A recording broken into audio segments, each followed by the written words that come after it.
My parents demanded that I pay $3,100 for my brother's birthday party. I refused. 3 days later, they asked me to sign over my apartment to him. Again, I said no. Without hesitation, they kicked me out. 1 year later, karma hit back. Hey, Reddit. Long-time lurker, first-time poster. I, 32M, have always been the responsible older brother. The one who helps out, who understands, who sacrifices.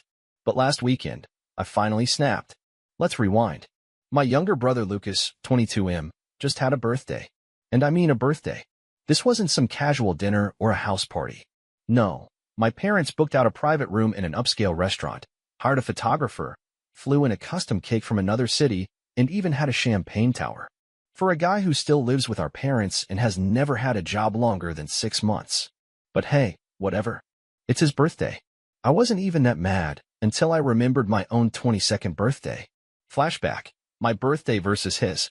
When I turned 22, I was finishing college, working 2 jobs to pay for tuition, and basically surviving on caffeine and stress. My parents got me a bouquet of flowers. That's it. No party, no dinner, not even a cake. Just a tiny bouquet of half-assed flowers from a grocery store. At the time, I didn't complain. I thought, money's tight, I get it. Well, apparently money's not tight when it comes to Lucas. How I found out I was just the family ATM. I wasn't even invited properly. My mom sent me this half-assed text 2 days before the event. Lucas' birthday dinner is on Saturday, 6 p.m. Wear something nice and bring a gift. That was it. Not, we'd love to see you. Not, hope you can make it. Just an order, like I was an Uber Eats driver. I should have known something was off. But like the foolish older brother I am, I still showed up. And that's when it hit me. I walked into the restaurant, looked around, and realized they didn't even save me a seat. Oh, just stand somewhere. The place was packed. Friends, extended family, people I barely recognized. But no chair for me. I walked up to my mom. Where am I sitting? She barely looked up from her phone. Oh, just squeezing somewhere. Or maybe stand for a bit. I blinked. Stand. We didn't know if you were actually coming. I just stood there, processing. They assumed I wouldn't come, but still expected a gift from me. Lucas, meanwhile, was chilling at the head of the table, grinning while people handed him envelopes with cash. When he finally noticed me, he smirked. Oh, hey, you didn't forget my gift, right? I clenched my jaw. Nice to see you too. He just shrugged. Well, what did you get me? Not glad you're here, bro. Not, thanks for coming. Just give me my stuff. I should have left. I almost did. But I figured, forget it. I'll eat, say hi to some people, and bounce. But then, the package arrives. Just as the waiters started clearing the plates, a delivery guy walked into the restaurant, pushing a massive box on a dolly. Everyone went silent. The guests, my parents, Lucas, all of them turned to stare as the guy wheeled it straight into the private dining room. He looked around. I have a delivery for Nicholas? I raised my hand. That's me. The whispers started immediately. Wait, you did bring a gift? What is it? That thing looks expensive. The delivery guy handed me the receipt. It's a high-performance electric scooter. Fully paid for. Just need your signature. Lucas' eyes lit up. He jumped from his seat. Wow, is that for me? I took the pin, turned to look at him, and smiled. It was for you, I said. The room went dead silent. Then, in front of everyone, I took out my phone, pulled up the delivery tracking, and clicked cancel order. The delivery guy blinked. Sir, you. Change of plans, I said. Take it back. Lucas' face dropped. What on earth are you doing? He exploded. That's my gift. I shrugged. Well, seeing as there's no seat for me at this table, I figured there shouldn't be a gift either. Murmurs rippled through the crowd. My dad's face turned red. My mom's jaw hit the floor. Lucas' shock turned into rage. He slammed his hands on the table. You're humiliating me in front of everyone. I tilted my head. Oh, kind of like how you humiliated me by not even bothering to save me a seat. He looked like he was about to lunge at me. That's when my dad intervened. Just cover half the bill, okay? My dad, ever the peacemaker, except when it involves actual fairness, slid the bill toward me. Well, since you didn't give him the scooter, you can at least help with dinner. Just cover half, sweetheart. I looked down. $6,200. I laughed out loud. You're joking, right? Lucas, still fuming, crossed his arms. Come on, dude. Don't be rude. You make the most money here. I set my fork down, took a deep breath, and then I stood up. Yeah, no, I'm not paying for this. Nicholas, don't be difficult. Mom's voice was all sugary sweet, like I was embarrassing her. You've always helped before, Dad added. It's just money. Lucas leaned back, still sulking. Yeah, don't be a buzzkill. I looked around. No one, not my aunts, not my uncles, not my cousins, thought this was weird. They all just sat there, waiting for me to take out my wallet. I exhaled slowly. You know what? You're right. I have always helped. And that was my mistake. Dad frowned. What's that supposed to mean? I turned to Lucas. You're a grown man now. If you want fancy birthday parties, maybe you should pay for them. Lucas scoffed. Dude, it's just money. I grabbed my coat. Then you won't mind paying for it. Mom's tone turned cold. Nicholas, sit down. You're embarrassing us. I laughed. Embarrassing you? No, Mom. The real embarrassment is expecting your eldest son to fund your youngest son's luxury lifestyle. Dad stood up, his voice sharp. If you walk out that door, don't expect us to call you next time we need something. I met his gaze. Good. And I walked out. Was I wrong to finally say no? I drove home gripping the wheel, replaying the whole thing in my head. No one called me. No texts, no missed calls. Just silence. And honestly, that silence felt better than I ever expected. I should have seen it coming. This wasn't some one-time thing. This wasn't out of nowhere. I had spent years being the family's go-to problem solver, the walking wallet. And every time I thought maybe, just maybe, they appreciated it, something would happen that reminded me exactly where I stood. Let me take you back. Why I always paid, and why it took me so long to stop. You know why I kept helping? Why I never said no. It wasn't just guilt. It wasn't just obligation. I did it because I thought, if I did everything they asked, if I was the perfect son, maybe they'd love me like they love Lucas. Stupid, right? But when you grow up in a house where one child gets praised and the other gets ignored, you start looking for ways to matter. Lucas was always the golden child. Always. When he got an A in school, big celebration, family dinner, maybe even a gift. When I got straight A's, a nod and a good job. When he made his high school soccer team, they threw a party. When I got into one of the top universities in the state, they told me not to act cocky. And it wasn't just words, it was money. I got into college on a partial scholarship, which meant I had to work 2 jobs to cover the rest. Meanwhile, my parents fully paid for Lucas' tuition, his dorm, his meal plan, everything. I thought if I worked hard, if I kept proving myself, if I took care of the family, maybe one day they'd finally see me. I thought love was something I could earn. The $2,500 rent scam. By the time I graduated and got my first real job, I was still living at home because rent was insane and I was trying to save up. Big mistake. One night at dinner, my dad casually said, you know, a man your age shouldn't be living with his parents rent-free. I nearly choked on my food. You want me to pay rent? In my own family's house? He just shrugged. We all chip in, Nicholas. It's only fair. Fair? Lucas was living there for free. But I was the responsible one, right? The one who figures things out. So I paid $2,500 a month. More than my friends were paying for actual apartments. And guess what? My parents weren't using that money for bills. They were using it to cover Lucas' expenses, his food, his clothes, his hobbies. I was literally paying to support his life while he did nothing but play video games. The phone call that changed everything. The night before Lucas' birthday dinner, my mom called me. Not to invite me properly. Not to say she was excited to see me. No, she had a list of expensive gifts she wanted me to pick from. Mom, sweetheart, I need you to get Lucas a nice present this year. Me. Okay, like what? Mom, well, something useful. I was thinking. And then she literally listed out options like I was a walking ATM. Mom, maybe a MacBook? Or an iPhone? Or, oh, I saw this high-end electric scooter online.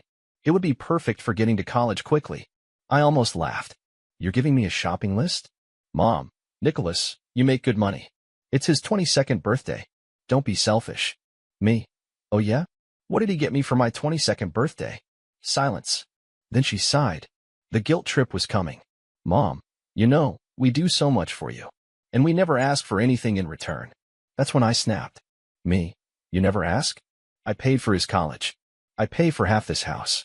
I pay for everything he ever wants. And you're saying you never ask? Her voice turned cold. You don't have to be so dramatic, Nicholas. I hung up. Then, I did something petty. I bought the stupid scooter, but scheduled the delivery for the middle of the birthday dinner. Why? Because for once, I wanted them to see how much I actually did. The moment everything clicked. As I sat at that restaurant, watching Lucas bask in attention, something inside me snapped. For years, I had given, sacrificed, paid, and provided. And for what? Had I ever gotten a grand birthday party? No. Had they ever surprised me with expensive gifts? No. Had they ever made me feel like I truly mattered to them? No.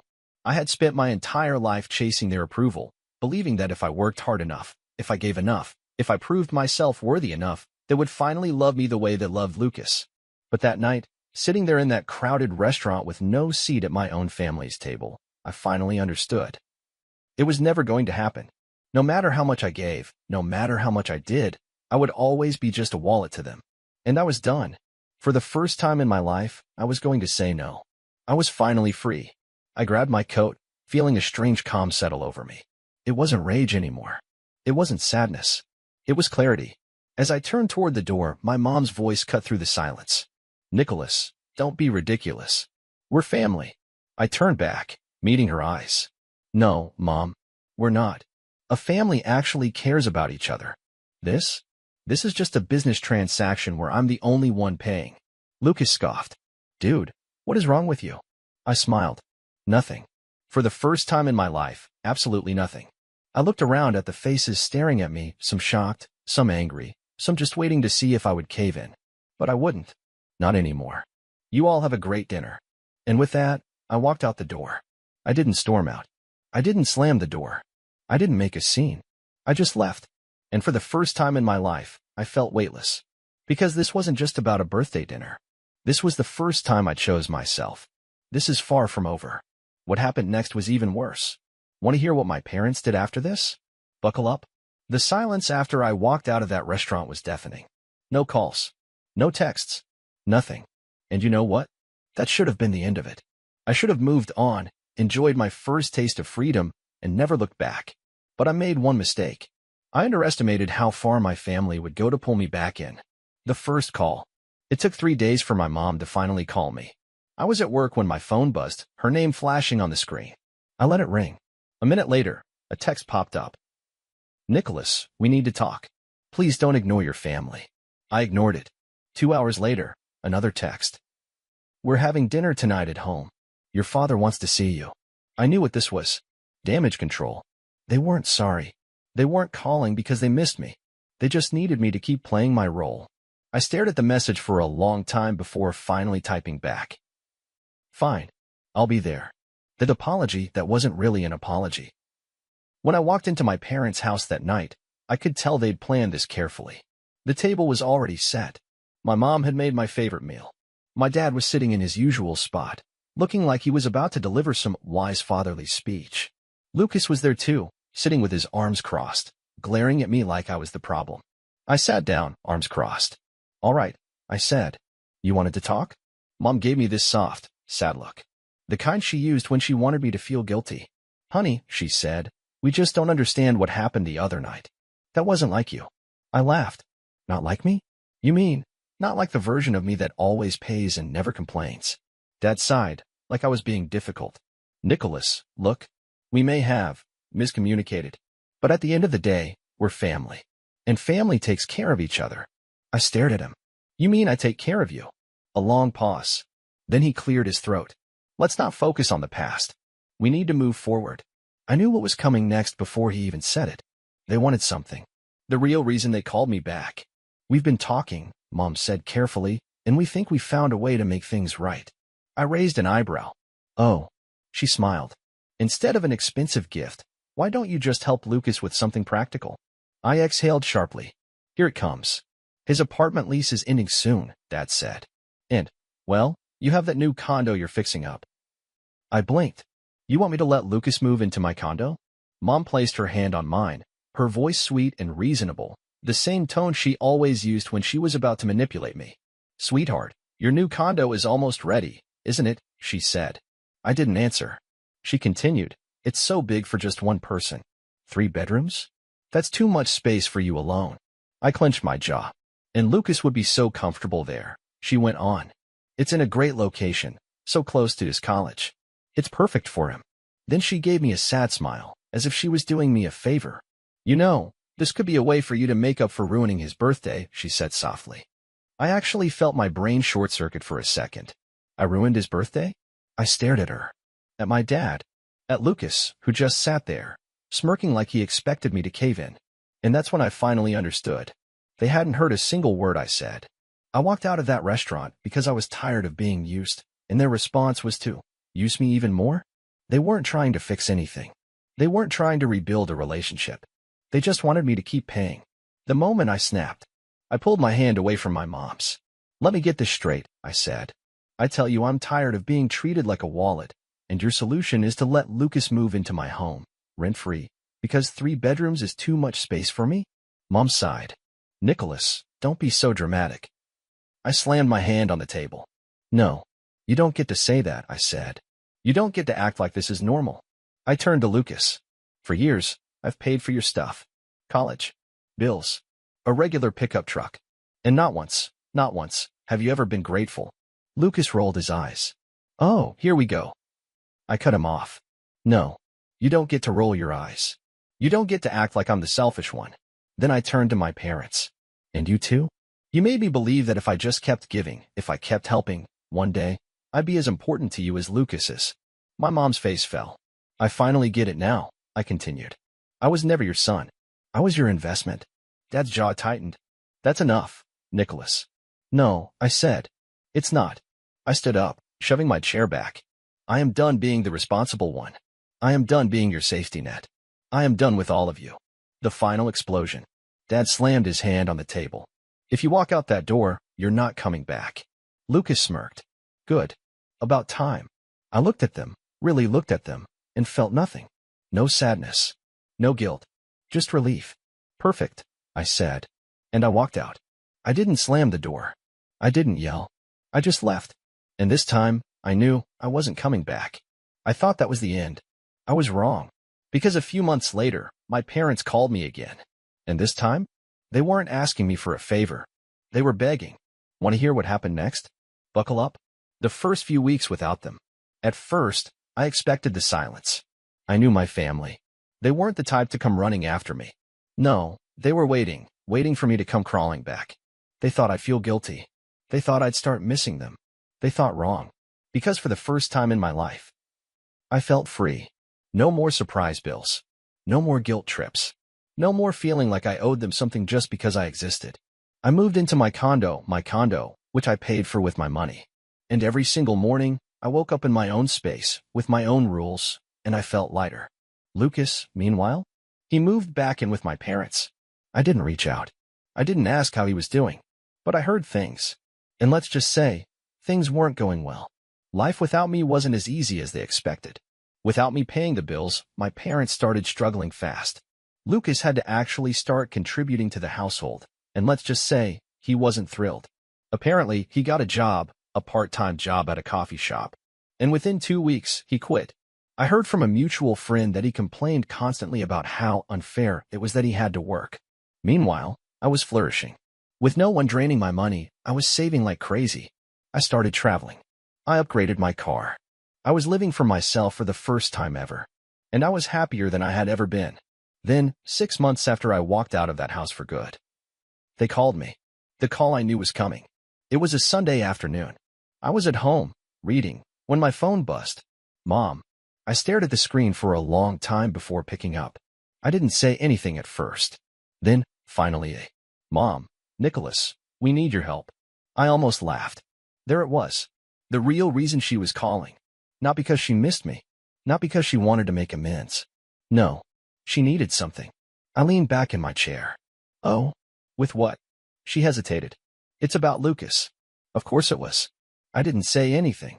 She took that as a sign to keep going. He wants to open his own coffee shop, she said. But he needs some financial help to get started. I closed my eyes and took a deep breath. Unbelievable.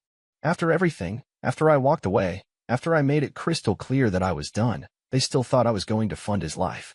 Me. And why exactly would I do that? She sighed. Nicholas, don't be like this. We're family. I almost laughed. Oh, now we're family? Me, how much does he need? Mom hesitated. $60,000. I nearly choked. $60,000. They were insane. The deal I offered them that broke them completely. I was about to tell her to leave me alone. But then, an idea hit me. A petty, brilliant idea. Me. All right. I'll give him the money. Mom gasped, clearly not expecting that answer. Oh, sweetheart, that's so wonderful. Me. But on one condition. Silence. Me. I'll give him the full $60,000. Interest-free. But if he doesn't pay me back within a year, the house becomes mine. The silence on the other end of the line was delicious. Then, finally, Mom, Nicholas, you can't be serious. Me. Oh, I'm dead serious. She stammered. That house, that's our home. I smiled. Exactly. And my money is my money. She was quiet for a long time. Then, voice shaking, she said, if that's your condition, then we have no son. I nodded, even though she couldn't see me. Sounds good to me, I said. And I hung up. I sat there for a moment, staring at my phone. And you know what? I felt nothing. No guilt. No sadness. Just peace. Because I finally knew. I had one. Final part. Lucas didn't get his coffee shop. 3 months later, he racked up so much debt that my parents had to sell the house anyway. I didn't find out from them. I found out from my cousin Emily, who texted me. Just thought you should know. Mom and Dad are moving. Lucas screwed them over. I stared at the message for a long time. Then I put my phone down, and I went back to living my life. Because for the first time ever, I was free. It's been a year since I last spoke to my parents. A year since I walked out of that house and chose myself for the first time ever. I thought it would be harder. I thought I'd feel guilt, sadness, regret. But you know what? I don't feel any of that. I feel peace. My life now. I wake up every morning in my own condo, in a space that belongs to me and only me. I travel whenever I want. I spend my money on my own future, not someone else's. I make choices for myself, without worrying about what my family will think. And for the first time ever, I feel like I'm actually living. Lucas? From what I've heard, he's still struggling. He still jumps from job to job. He still expects others to bail him out. And worst of all, my parents still enable him. It's like nothing has changed for them. But that's the thing. I'm not part of their cycle anymore. The final message I received from them. A few weeks ago, I got a message from an unknown number. It was my dad. We're moving out of the house. Your mother is heartbroken. I hope you're happy. I stared at it for a while. And then, I deleted it. No response. No second thoughts. Because I owe them nothing. Not after everything they did. Not after a lifetime of being treated like an ATM instead of a son. And for the first time, I know I don't have to feel guilty for choosing myself. So, was I wrong for walking away? A year ago, I might have wondered. I might have second-guessed myself. But now? Now, I know I did the only thing I could have done. Because family isn't about obligation. It's about love, respect, and mutual care. And if those things don't exist, then sometimes the best thing you can do is walk away and never look back.